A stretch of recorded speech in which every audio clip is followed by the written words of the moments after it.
আগামীকাল থেকে ঈদ যাত্রা সড়ক পথে মূলত চাপ পড়বে এবং সেটা বিবেচনা করে সরকার ইতিমধ্যেই আমি বলেছিলাম যে জ্বালানি সরবরাহ পর্যাপ্ত নিশ্চিত করা হবে পাবলিক পরিবহনে এবং সেটা আমি মনে করছি যে আগামীকাল থেকেই কার্যকর ইনশাল্লাহ হতে যাচ্ছে এবং সেটাকে কেন্দ্র করে যাতে কোনো বিশৃঙ্খলা না হয়, ভাড়া বাড়ানো না হয়, অগ্রিম টিকিট যাতে ফেরত দেওয়া না হয় সে ব্যাপারে আমাদের নির্দেশনা ছিল।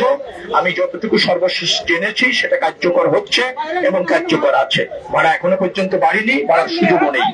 আবার অগ্রিম টিকিট ফেরত দেওয়ার একটা চেষ্টা ইতিমধ্যে হয়েছিল, জ্বালানির সংকটকে কেন্দ্র করে সেটা আমরা বলে দেওয়ার পর অগ্রিম টিকিট আর ফেরত দেওয়া হয়নি। অগ্রিম টিকিট বহাল আছে, অর্থাৎ সড়ক ব্যবস্থাপনার জন্য পর্যাপ্ত প্রস্তুতি নেওয়া হয়েছে।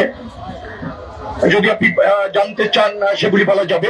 আমাদের যতটুকু সামর্থ্য আছে, বিশেষ করে সংস্কার করে চলাচল উপযোগী রাখা, যে সমস্ত জায়গায় নির্মাণ কাজ চলছিল সেই নির্মাণ সামগ্রীগুলি সরিয়ে ফেলা, অন্তত 2-3টি লেন যাতে কার্যকর থাকে, 4টি লেন যেখানে আছে কার্যকর থাকে সে ব্যবস্থা ইতিমধ্যে আমরা নিয়েছি।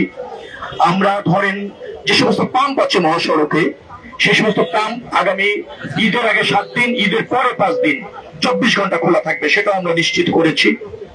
আমরা ইসের জায়গায় যে সমস্ত 260টি স্পটকে আমরা চিহ্নিত করেছি যেখানে যানজট হওয়ার সম্ভাবনা থাকে এবং অতীতে হয়েছে, সেটাকে চিহ্নিত করে হাইওয়ে পুলিশ, বিআরটিএ, আমাদের পরিবহন সেক্টরের সাথে যারা জড়িত স্থানীয় পুলিশ, জেলা প্রশাসক, পুলিশ সুপার, তাদের সমন্বয়ে ওই 260টি স্পটে যাতে কোনো যানজটের তৈরি না হয় তার পর্যাপ্ত ব্যবস্থা, নিয়ন্ত্রণ ইত্যাদি ইত্যাদি ব্যবস্থাপনাটা আমরা নিশ্চিত করেছি এবং সেখানে সার্বক্ষণিকভাবে কাজ চলছে।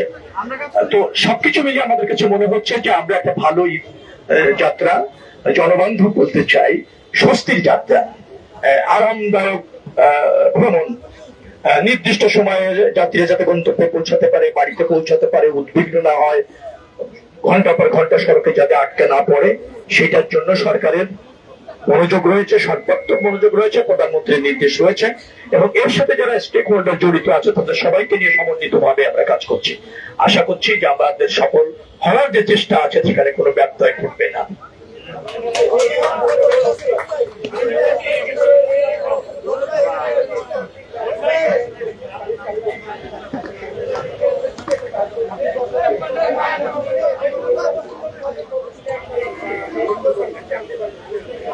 পূর্ণাঙ্গটা আমরা পরে কথা বলি, পূর্ণাঙ্গটা কবে আনতে পারবো। তবে এখন আমাদের ট্রেনের যতটুকু সক্ষমতা আছে, যতগুলি কোচ আছে, যে লোকবল আছে, সেটা দিয়ে সর্বাত্মক যে সেবাটা নিশ্চিত করা যায় সেই জন্য কাজ চলছে এবং আমি মনে করছি, আমি গতকালকে ট্রেনে গিয়ে কমলাপুর স্টেশনে গিয়েছিলাম, সেখানে গিয়ে যে ব্যবস্থাপনাটা আমি দেখেছি অব্যাহত রাখতে বলেছি, সন্তোষজনক এবং সেখানে সাংবাদিকরাও ছিলেন, তারাও সন্তোষ প্রকাশ করেছেন, খুব বেশি ব্যত্যয় তারা দেখেননি।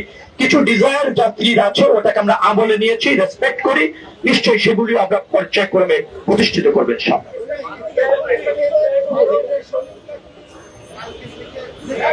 আশা করছি এটা আপনারা আজকে রাত্রে সুসংবাদ পাবেন।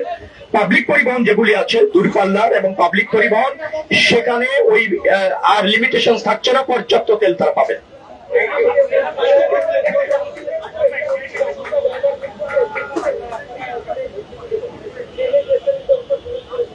না না, যাত্রীদের উপর কোনো কিছু আপাতত বর্তাচ্ছে না। আমরা এটাকে আরো একটু বিচার বিশ্লেষণ করে কিভাবে অ্যাকোমোডেট এবং অ্যাডজাস্ট করা যায় সেটা বলবো। তবে যাত্রীদের উপর এই ঈদ উপলক্ষে ভাড়া বাড়া অথবা অতিরিক্ত কোনো কিছু চাপিয়ে দেওয়ার কোনো সুযোগ কারো থাকছে না। আমরা এটা কঠোরভাবে মনিটরিং করছি।